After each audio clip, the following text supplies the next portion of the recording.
everyone, welcome back to Forex Scholars. I hope you all are having a great weekend. Now let's analyze our Forex pairs for the next week. Next week is going to be a very big week because inflation data is coming on 14th of February. So just let me explain you what I am expecting from the inflation. We have seen robust growth in jobs, and that only means one thing. If people are getting more job, they are getting more purchase power, which means that they can afford more, which will indirectly cause more inflation. And that is what Fed Chairman Powell said, that I think job robust growth in this last quarter due to fall of unemployment rate, which was the lowest in, I guess, some 60 odd years or something. This means that inflation can be really high this month, that is February 14th. So I am expecting dollar index, as you can see, it is continuously making a higher high kind of pattern, and this means that the money flow in dollar is changing. Now this only means one thing: demand zone chalk higher high. This means that dollar will eventually move higher, and from my expectations, as I said last week, dollar can move till 105, but if the inflation is really high this month, it can easily top till 107.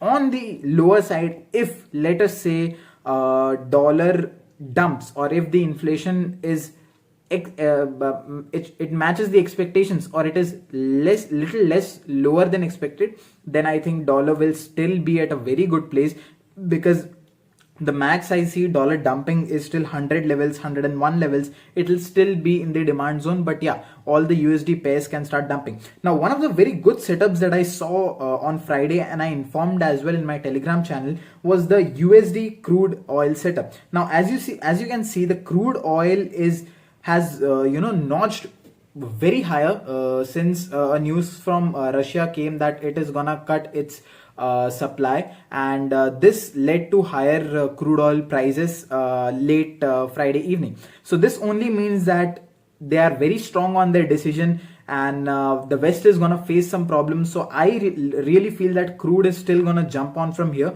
and that is what we see on the chart as well. Near the $77 $78 area, we can see a beautiful movement in crude from here onwards, and we can easily expect at least $82 levels in the crude without fail. Now this is the crude oil setup. Now let's take a look at the gold setup. As we have analyzed, gold is completely bearish. We don't have to look upon as to what are the long trades that we can see, but once we go into the 4 hours time frame, we can understand that gold is gonna tap into a very good demand.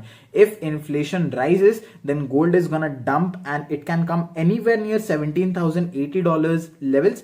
But if inflation is little nearby the expectations level, or it is not as high as I am expecting or the Fed is expecting to be, then it can jump pretty quickly from $1,840 levels. Now you have to keep in mind that gold does not move exactly opposite to the dollar currency, but you have to take note that inflation will affect it very, very highly. Now if you take a look at the USD CAD setup, I clearly see a huge chalk forming late Friday evening due to the unemployment rate in Canada. It was quite I don't know what the unemployment rate in Canada was, but it has dumped very, very well. It has broken two of its higher highs, and I see that this as a very good shorting opportunity in USD CAD, and we can look to short it on Monday evening. Maybe in the New York session, it can just come and tap into this particular level of 1.3454 and 1.3435, this particular levels, and we can look to short it because it's a very good OB, and I would definitely love to short it. Now as we take a look at these, we can see also that the EUR and GBP pairs are still looking very, very weak. Now this gives one more indication that these pairs are gonna still dump. I don't see any strength in these kind of pairs, and I think EUR USD and the same with GBP USD as well, it still is a long way from demand. I think until it comes till this particular level of 1.1934, it will not move very high. But yeah, we have to keep a watch on EUR and GBP for the shorter side. Now once we take a look at NZD USD, we can understand that it has been consolidating over demand. So we have to understand any kind of movement, any kind of bullish movement in NZD USD and AUD USD. As you can see, it's still on the demand. We can expect higher movements from here onwards.